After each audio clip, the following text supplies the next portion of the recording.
Welcome along to a bonus Friday episode of Red Tinted Glasses, and it's a bonus because Neil Warnock has strengthened his Aberdeen squad with the signing of experienced winger Junior Hoilett. The 33-year-old joins the Dons until the end of the season, and I'm delighted that Josh Deming, host of JJTV and content creator for @OneSoccer on Twitter, has joined me to help give a little bit more insight into Junior Hoilett. So Josh, welcome along to the podcast. Thanks for having me on, Glenn. I'm excited to chat with you. Yeah, and I think, look, a lot of fans of British football will know Junior from his time down south. Obviously, worked with Neil Warnock on a couple of occasions as well. But I really wanted to get an insight from someone that's dedicated to Canadian football and probably has seen Junior recently, of course, playing for Vancouver Whitecaps. Now, before we press the record button, he hasn't actually played too often for Vancouver. 9 games, 2 starts. And as we discussed, the last time he actually took to the football pitch was in the defeat to Jamaica in November for Canada. Yeah, he joined the Whitecaps kind of towards the end of the MLS season. So he was going into an already established side that was flying at the moment under Manny Startini. So it was always going to be difficult for him to integrate himself into the starting 11. So we basically saw him as a super sub type role. Like you mentioned, he started a couple matches, came off the bench in playoffs as well. And didn't have he was all right. He was all right in Vancouver. He didn't do anything overly special, but like I said, it was really difficult given the remaining fixtures that they have to really break his way into that side. So he wasn't bad by any stretch for the Whitecaps. It's just he didn't make the biggest impact, and then now he's waited a little bit and tried to buy his time, and obviously he's found a new landing spot. But yeah, he hasn't started a match since October, and he did play for Canada most recently, like you mentioned, against Jamaica. So it's been a few months since we've seen Junior in action, but I'm excited to see him sign for you guys because I think that he could definitely be a bit of an impact player. I'm curious to see how quickly he gets to full fitness, but I think he can definitely play a role. Yeah, and I think obviously given the fact he hasn't played or certainly started since October, played since November, any hopes of us seeing him from the start this weekend against Hibernian probably are minimal. But interesting, you use the term impact sub, and we're kind of blessed with players in a creative role in terms of Leighton Clarkson and Jamie McGrath. We've been crying out for a bit of width. Now, I was watching your channel on YouTube earlier for a bit of insight into Junior, and I noticed that in the depth chart video that you did for the Canadian men's team, you had Junior down as a right midfielder. Right winger. Wikipedia tends to indicate he's maybe more of a left winger. What wing suits him best? I would say right now on the right, but he's a very versatile player. He can play. I've seen him play at left wing back, right wing back, left mid, right mid. I've seen him play as kind of a floating 10, a second striker even for Canada. Like he can play pretty much all over the park. I think right now and most recently he's featured as a right wing back / like kind of like right mid. So that's kind of where I slotted him in. But Yeah, in my opinion, he can play on both sides just as good. I just like the fact that when it comes to Junior, he is very deadly when it comes to set pieces. He's deadly when it comes into whipping in a ball, and he can hit him from distance. If you go on YouTube and you look up some of Junior's goals, I mean, he scored some bangers over his career. But I think because again, getting a little bit older, maybe losing a little bit of speed, I think having that ability to be able to whip in a ball comfortably from the right-hand side is where you're going to get a lot out of him. So that's why I put him down on the right-hand side in the depth chart. But like I said, especially for Canada, you've seen him pretty much play all over the front four. Would you say then his stronger foot is his right foot? Yeah, he's good. He's good on both, but he's a right footer, so that's why, like I said, when it comes into putting in a good delivery, when you're naturally when you're on the right hand side, it gives you a better angle to do so. But he's played when he was younger and he had a little bit more speed and he had the ability to kind of play as an inverted winger and kind of cutting in.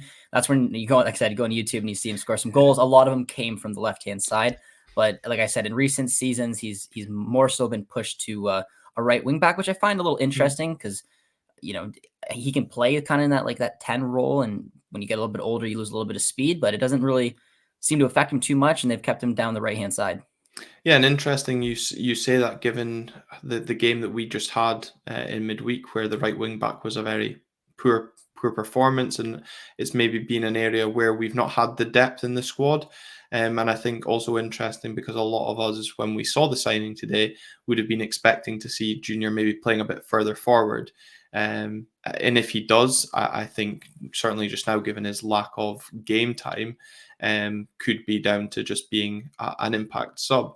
Another interesting thing when, again, watching your video from earlier today is that when he does go on to make his debut, he'll be the 5th Canadian to play in the Scottish Premiership this season, although Theo Bair's not yet been fully capped by the men's national team, although I know you talked about his strong performances, and that was 3 weeks ago, that video was, of course, before he went to score the double against us in midweek. So Canadians have got a good reputation of performing well in Scottish football. Yeah, absolutely. I recently did an interview with Theo as well, and he said, and I quote ish, like he said basically like he's eligible for Jamaica, but he only has his mind set right now on representing Canada. And with the form he's in, I mean, if he doesn't get an opportunity in this March window, it'd be a bit of a disappointment. He's the most informed Canadian striker, I'd say, right now. Plus, you have like players like Alistair Johnston, like you mentioned. Scott Arfield was in the league a while ago, and obviously had a lot of success. Like there's a nice history there between Canadians and doing well in Scotland. And I think Junior could have a good opportunity. And I think it's important to note as well that I think Junior Hoilett will be very hungry. Like you mentioned, I didn't see the video, but you mentioned to me that he talked about representing Canada at the 2026 World Cup, which we are a co-host, which is important. He's going to be 34 this summer. 2 years from now at the 2026 World Cup, he'll be 36.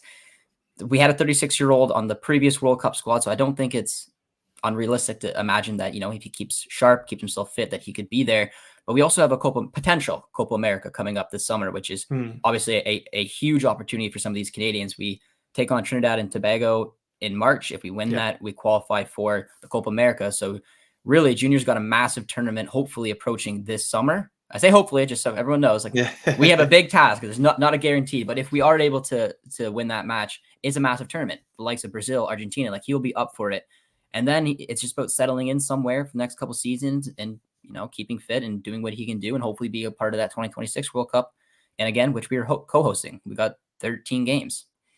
Yeah, and I noted, of course, that playoff game against Trinidad that you've got coming up next month, and I'm sure Junior will be keen to be part of that squad again, probably down to lack of minutes. Whether he gets much involvement in the game itself will remain to be seen, and obviously maybe depending how much he impresses at his time in Aberdeen. But of course, Canada winning that playoff game gives all the Canadian men's team players and Junior an extra incentive, as you've just named some of those lists of teams that he could be coming up against in the summer, which in theory should benefit Aberdeen. Absolutely. Like I said, I would assume that I would assume that he is, because I don't know, and I mean only Junior would know that how fit he kept himself over these past few months. But I mean, like I said, he's known about this Copa America coming up for a while, so it would really surprise me if he didn't do everything possible to keep himself fit. I'm hoping that he maybe makes an appearance off the bench and works his way in. That was, and it's a similar situation kind of what he found himself in Major League Soccer, where he joined an already established team. Now, like I said, when he joined Vancouver, that side was flying, so it made it really difficult. I personally haven't watched you guys too much. Well, we're not flying, so we're not flying. I looked at the table and I did watch your guys' match against Motherwell, which is quite the comeback, and then I got to see Theo score a couple goals. But so I think it's maybe as long as he's fit, it seems to have more of an opportunity where he will be able to potentially break into your guys' side and hopefully get some starting minutes, because that'd be very nice. Because like I said, regardless whether he starts for Canada, which I think right now he's on the outside looking in, but he's definitely an important player coming off the bench, and he can change the game with his creativity. And we've seen it so many times in the past for Canada. And like I said, hopefully when he steps over a ball over a set piece, you'll really see the quality he has.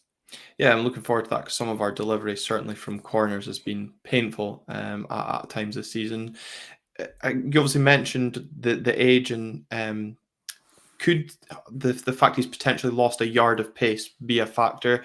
You mentioned about keeping himself fit from his interview that he did with the club after signing.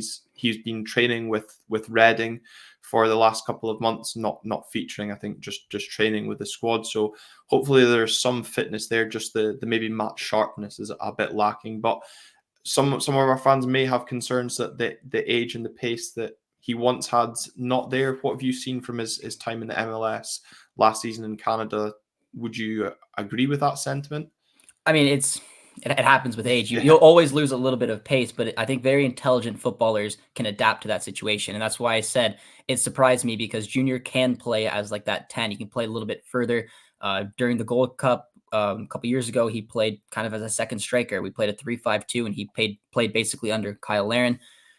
So it was very fascinating to me to see when he got a little bit older, all of a sudden, like they really established him as a right wing back, which Mm. I think requires a ton of running, even compared to like a right wing, right attacking mid.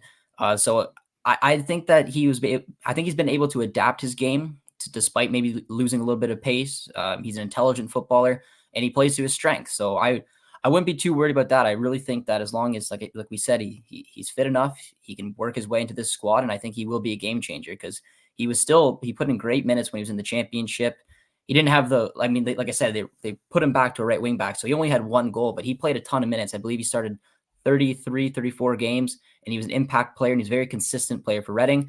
He just, like I said, he joined a really hot team in Vancouver and found minutes a little difficult to get by. So like you said, there seems like to be an opening right now. I think that the Scottish League could be a good fit. We've seen plenty of Canadians find success there, and Junior's got a ton of quality. He still does at 33. So like I said, I'm really excited for you guys to get him, and I really want to see what he can do, because I just know, like, us Canadian fans are very, very excited and very nervous about this upcoming game. But the Mhm. prospect of playing in a Copa America is massive, and the players know it. So, like I said, Junior's been around this program for a long time.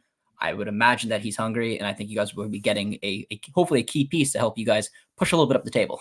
Yeah, exactly. And obviously, we're still in the Scottish Cup as well. So, not only a chance for him to help us push up the table, but a chance to win a trophy as well. So, lots for him to get stuck into on the club front and internationally, by the sound of it as well. But I'm excited to see what he can bring. I think it's one of those signings that we know what he's done in the past, and it's what can he do at this stage in his career. But I think maybe fans that are thinking, "Oh, he's coming here with nothing to prove." I think you've just kind of given a bit of insight into no, there's still a lot of for him. And I think as well, when you listen to some of his interviews, how proud he is, as you say, as well, to be part of that men's team and what it means in terms of growing football, certainly in Canada itself.